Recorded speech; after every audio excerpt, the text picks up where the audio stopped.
আজকে খবর আসে যে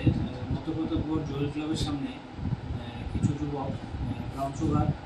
বিক্রি করছে। যথারীতি আমার থানার দুজন অফিসার,